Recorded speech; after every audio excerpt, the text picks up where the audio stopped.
계속해서 우리가 신약성경 사도행전 28장 23절부터 28절을 보겠습니다.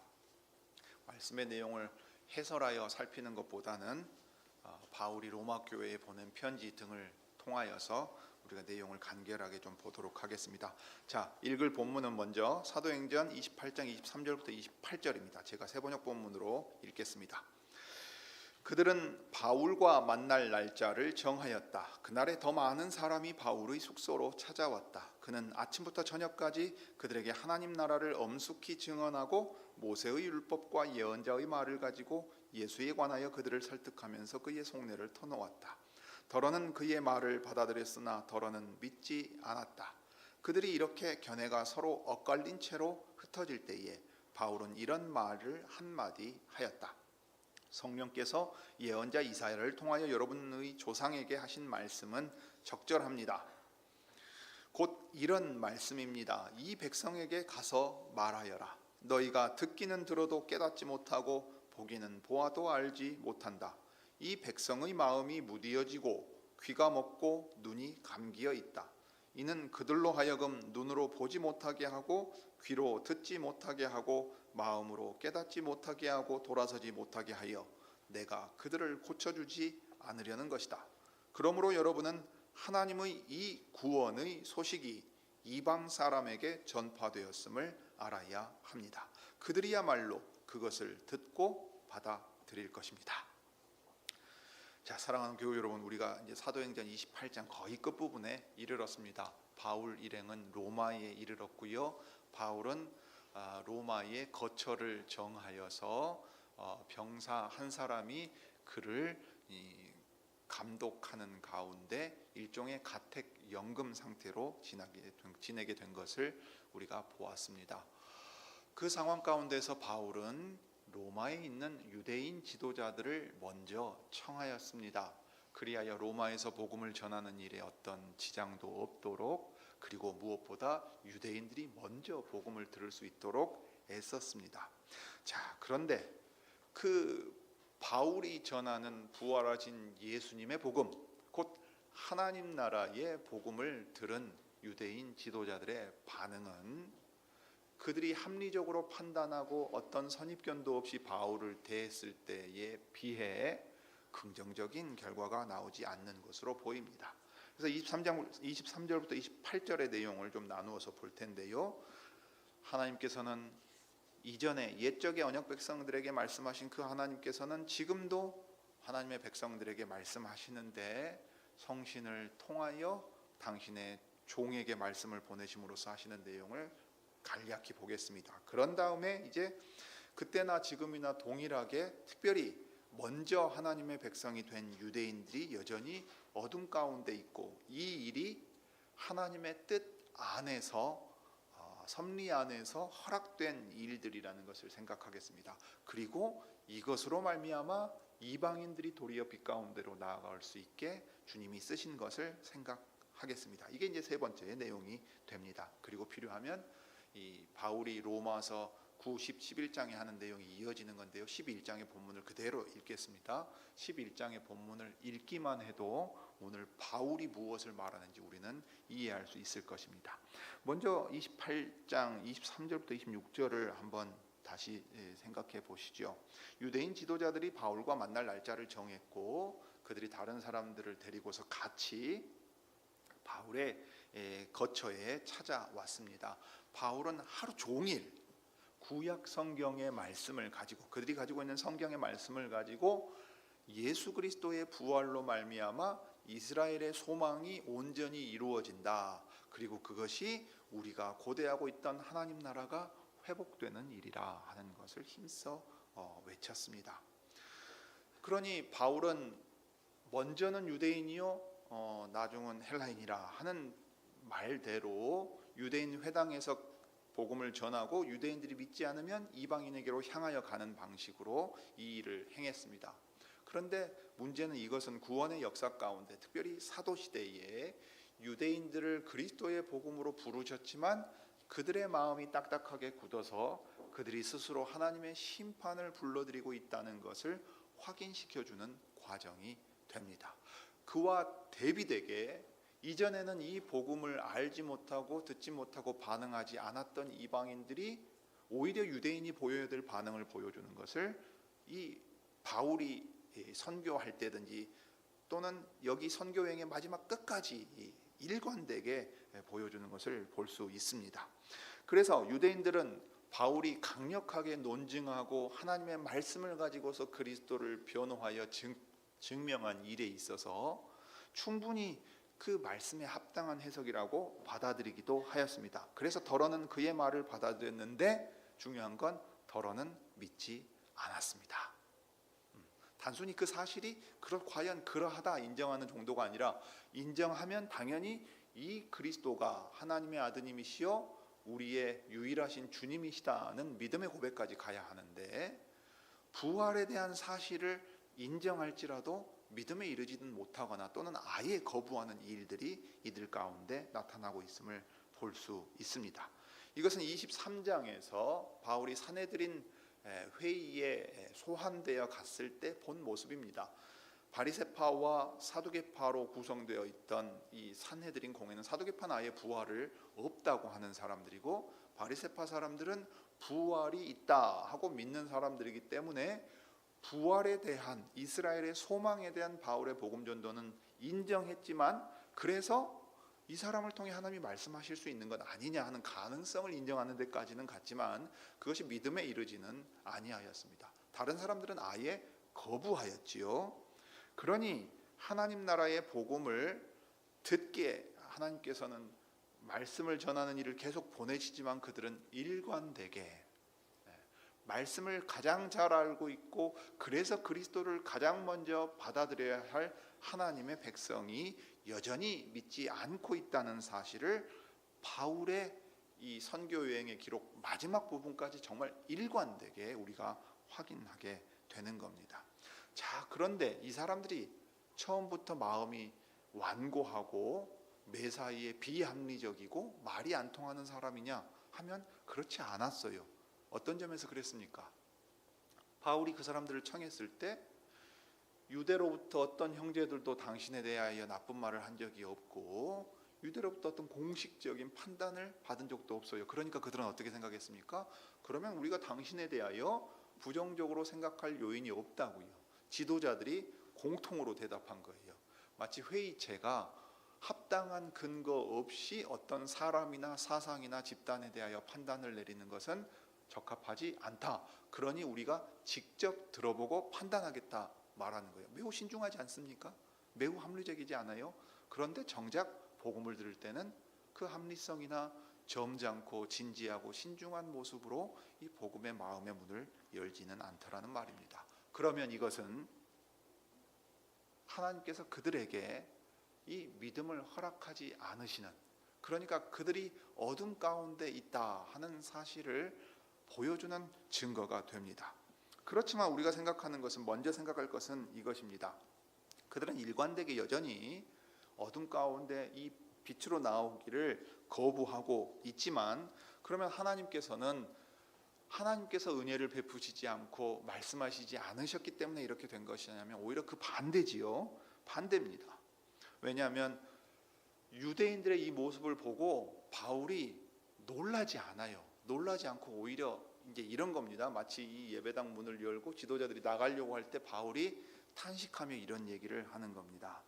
성령께서 예언자 이사야를 통하여 여러분의 조상들에게 하신 말씀이 과연 옳군요. 이렇게 말하는 거예요. 이 얘기로 이 사람들을 설득하려는 말이 아닙니다. 마치 탄식과도 같이 과연 이사야 선지자를 통해서 성령께서 하신 말씀 그대로군요 라는 걸 다시 한번 확인한다는 거예요. 그래서 어떤 학자는 이렇게 썼어요. 그들이 가는 등 뒤에다 대고 독백하듯이 바울이 내뱉은 말이라고 쓰기도 했습니다. 그들에게 선언할 필요가 없는 말이에요. 그냥 하나님께서 이사야 선지자에게 하신 말씀 그대로구나, 여전하구나.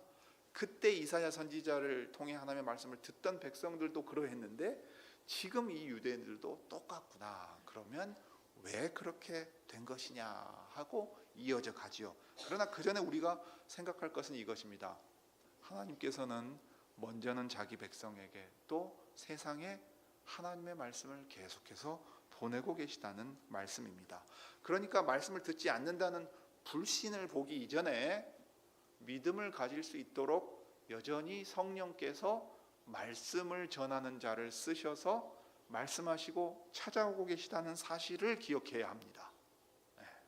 그러니까 이 사실이 믿지 않는 이들에게는 심판이라는 결과를 낳을 수밖에 없지만, 사실은 하나님께서 자기 백성을 구원하시기 위하여, 자기 백성을 죄에서 건져내서 자기 나라로 불러들이기 위하여 이 말씀을 보내고 계시다는 겁니다. 특별히 돌이키도록 하나님께서는 말씀을 보내십니다. 그러니 성령께서 예언자 이사야를 통하여 여러분 조상에게 하신 말씀은 과연 옳습니다 라고 하는 말은, 옛적에 성령을 통해, 성신을 통해 말씀하시는 하나님은 지금도 성신을 통해 말씀을 전할 자를 불러서 그 말씀을 증거하게 하시고 전하게 하시는 분이라는 것을 우리가 기억하게 되는 겁니다. 사도행전이 그것을 계속해서 보여주고 있습니다.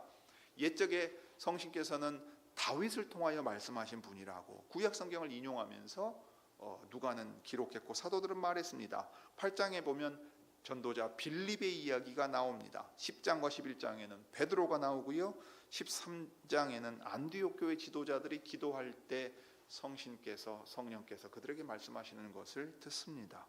20장 보면 바울이고 21장에 보면 아가보가 성령의 뜻을 알고 바울이 예루살렘에 올라가면 이 띠의 임자가 이와 같이 체포돼서 이제 이 결박당하리라, 우리로 치면 수갑찬다고 하는 것처럼 몸으로 행동으로 보여주기도 하였습니다.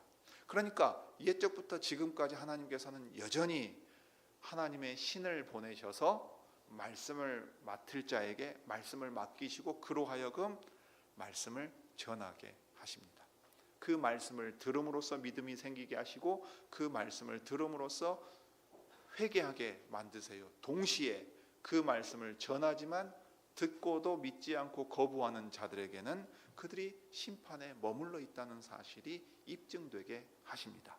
이게 이제 사도 요한이 우리에게 분명하게 들려주었던 겁니다. 그러니 지금 바울이 한 말은 과연 옳지요?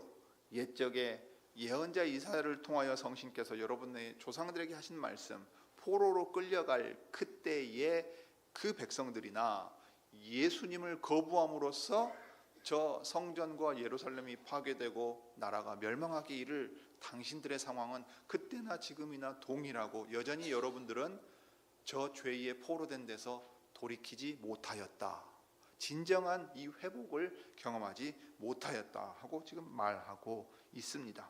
그러니 이 일은 하나님께서 말씀을 맡기셔서 보내시는 일이지만 동시에 그 말씀을 들어도 믿지 못하고 깨닫지 못하고 받아들이지 못하게 그들의 어둠 가운데 완고한 대로 내버려 두시는 심판의 일이라는 것을 동시에 들려주는 겁니다. 이사야 선지자가 부름을 받은 사건이 이사야서 6장에 기록되어 있습니다. 이 사건은 초반부에 아주 중요하고 이사야서 전체를 시작하게 만드는 장이거든요. 이 6장 다음에 비로소 기록된 것이 7장입니다. 유다가 처한 위험 앞에서 선지자를 통해서 말씀하시는 장면이고, 이때 임마누엘에 대한 예언도 나오고 한 아이가 태어날 일이 9장에 나오고 이새의 뿌리에서 나오는 새로운 싹과 가지에 대한 얘기가 11장에 나오는 겁니다. 그러니까 이 6장은 이사야서 전체에 있어서 아주 중요한 장이에요. 그런데 우리는 이사야가 부름을 받아서 누가 나를 위하여 갈고 할 때 여호와여 제가 여기 있습니다, 저를 보내주십시오 라는 것만 기억해요. 그런데 이 이사야를 택하여 보내실 때 맡기신 사명은 정말로 특이한 사명이었습니다. 그것을 바울이 지금 인용하고 있어요. 이 백성의 마음이 무디어지고 귀가 먹고 눈이 감겨 있다고 했어요. 그들은 보지 못하고 듣지 못하고 마음으로 깨닫지 못하는 상태인데, 이것은 그들을 그 상태 그대로 둠으로써 내가 그들을 고쳐주지 않으려고 하려는 것이다 했어요. 여러분 이사야서는 어떻게 시작하신지 아십니까? 토도 그 주인을 알고 나귀도 그 임자를 아는데 이스라엘은 자기의 주님을 잊어버렸다 하는 데서 얘기를 꺼내요. 극상품 포도를 심은 게 5장에 나옵니다. 그 극상품 포도를 심었는데 포도가 맺히지를 않아요. 그리고 매를 맞아서 상처투성이인데도 그들은 고쳐주시고 싸매주시는 분에게로 돌아오지도 않습니다. 이게 이사야서 앞부분에 지금 이스라엘을 향하여 책망하며 하는 얘기였어요. 그러니까 그 일에 있어서 책임은 누구에게 있습니까? 하나님의 언약의 주님을 배반하고 그분을 따라가지 않고 헛되이 성전의 마당만 밟고서 우리가 언제 제사 드리지 않은 적이 있습니까? 언제 하나님을 사랑하지 않은 적이 있습니까? 라고 도리어 적반하장격으로 대드는 이스라엘을 향한 선지자의 외침이 있어요. 그런데 이 일에 있어서 그들의 죄악에 대해서 여호와께서는 그들을 고쳐주지 않기로 마음 먹으신 거예요. 그러니까 그 상태가 계속될 수밖에 없고 파국이 이를 수밖에 없다는 것을 보여주는 겁니다. 그러니 선지자가 보냄을 받은 것은 정말로 이중적인 사명이 다 있어요. 여호와께로 돌아오라고 하는 회개의 복음을 전합니다. 그런데 정작 그 복음을 듣는 사람들의 마음은 딱딱하게 굳어져서 듣지 않을 겁니다.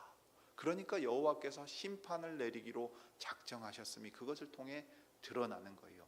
자기 죄 가운데 마음이 딱딱하게 굳어서 깨닫지도 못하고 보지도 못하고 듣지도 못한 상태에 머물러 있기 때문에 그들은 스스로 심판을 불러드립니다. 과연 그렇게 되었습니다. 북왕국 유다가 망했고 북왕국 이스라엘이 먼저 망하고 남왕국 유다까지 망해서 저 바벨론의 포로로 다 끌려간 사람들은 70년이 다 차고 난 뒤에 겨우 귀환합니다. 그 귀환 때에도 모두가 다 믿음으로 귀환하지를 않지요. 이게 에스라나 느헤미야나 보면 나오고 있는 얘기입니다. 그런데 이 심판하시는 가운데서도 하나님께서는 그 소망을 남겨두십니다. 왜냐하면 이 심판이 전부가 아니기 때문이에요. 오늘 이 이사야서 6장을 인용했다고 했지 않습니까? 6장 뒷부분에 나오는 내용이 있습니다. 자, 그것을 생각해야 하는데요. 그것을 생각하면 바울이 하나님의 심판이 엄중하게 믿지 아니하는 자기 백성에게 먼저 임한다 하는 것을 선언하지만 동시에 남겨둔 소망이 있음을 우리에게 들려줍니다. 이 점에서 이제 로마서 11장을 우리가 따라갈 필요가 있어요. 로마서 11장을 다 읽으면 좋은데 여러분들이 집에 가서 좀 읽어보시기를 바랍니다. 11장 1절부터 10절의 내용은 심판 가운데, 저 유대인들을 향한 심판 가운데도 남겨둔 소망이 있다는 얘기를 합니다. 그러면 내가 묻습니다. 하나님께서 자기 백성을 버리신 것은 아닙니까? 그럴 수 없습니다. 나도 이스라엘 사람이요 아브라함의 후손이요 베냐민 지파에 속한 사람입니다. 하나님께서는 미리 아신 자기 백성을 버리지 않으셨습니다 하면서 엘리야 당대에 남아있는 7,000명에 대한 이야기를 합니다. 그래서 5절, 이와 같이 엘리야 시대에도 바알에게 무릎 꿇지 않은 7,000명을 남겨두신 것 같이 지금 이 시기에도 은혜로 택하심을 입은 사람들이 남아 있습니다. 그래서 7절, 그러면 무슨 결과가 생겼습니까? 이스라엘 백성은 찾던 것을 얻지 못했지만 택하심을 받은 사람들은 그것을 얻었습니다. 그리고 그 나머지 사람들은 완고해졌습니다. 8절입니다. 성경에 이렇게 기록한 바와 같습니다. 하나님께서 그들에게는 혼미한 영을 주셨으니 오늘까지 그들은 눈이 있어도 보지 못하고 귀가 있어도 듣지 못한다. 광야 이스라엘 백성에게 말씀하신 것, 다음에 포로로 끌려갈 이스라엘 백성에게 말씀하신 것, 예수님을 거부하고 사도들을 보내신 것까지 거부한 일관되게 말씀을 받지 않은 모든 하나님의 백성들을 향하여 이 얘기를 한 겁니다. 그 다음에 9절, 다윗도 다음과 같이 말하였습니다 하면서 시편을 인용하는데 11절입니다. 그래서 바울이 가상의 상대를 두고서 질문을 던지면서 이렇게 말해요. 그러면 내가 묻습니다. 이스라엘이 걸려 넘어져서 완전히 쓰러져 망하게끔 되었습니까? 그럴 수 없습니다. 그들의 허물 때문에 구원이 이방 사람에게 이르렀는데 이것은 이스라엘에게 질투하는 마음이 일어나게 하려는 것입니다 라고 말해요. 자, 분명히 심판하기 위하여서 그들이 복음의 말씀을 듣지 못하게 내버려 두십니다. 그러면 그들을 완전히 멸망에 이르게 하십니까? 아닙니다. 그들 가운데 택하신 남은 사람들이 있습니다. 이 사람들이 소수예요. 선지서에 보면 남아있는 사람들인데요, 임마누엘의 말씀을 받은 이사야와 두 아들과 그 제자들입니다. 말씀을 마음에 두고 그 말씀을 따라가려는 신실한 소수가 있어요. 이 사람들이 포로에서 돌아온 사람들인 겁니다. 나중에 자, 그래서 이사야서 6장을 기억할 필요가 있어요. 자기를 보내서 심판을 이루려 하시는 하나님의 뜻을 들으면 선지자의 마음이 어떻겠습니까? 불타오르듯 하지 않았겠어요? 그래서 이렇게 말했어요. 여호와여, 언제까지 그렇게 심판 아래 두시겠습니까? 그러니까 여호와께서 사람들을 먼 나라로 흩어서 이곳 땅이 온통 버려질 때까지 그렇게 할 것이다 했어요. 자기 죄로 말미암아 언약의 저주가 임하도록 하게 하기 위해 이사야 선지자에게 말씀을 전하지만 듣지 못하고 보지 못하고 깨닫지 못한 채로 두겠다고 하셨어요. 자, 그런 다음에 언약의 저주가 임해서 나라가 망하고 포로로 흩어간 그때 완전히 멸망 가운데 내려가지 않도록 거룩한 씨를 남겨두어서 이 땅의 그루터기가 되고 여기서 새싹이 나고 가지가 자라서 나무가 되게 하시겠다는 말씀을 주십니다. 이게 이사야 선지자에게 주신 말씀이에요. 그러니까 바울이 볼 때 어때요? 유대인들 전부를 버리고 이방인을 그 대신 택하신 거예요? 아니죠.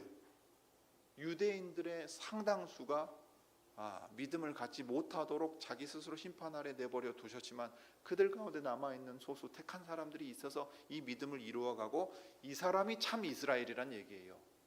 참 이스라엘입니다.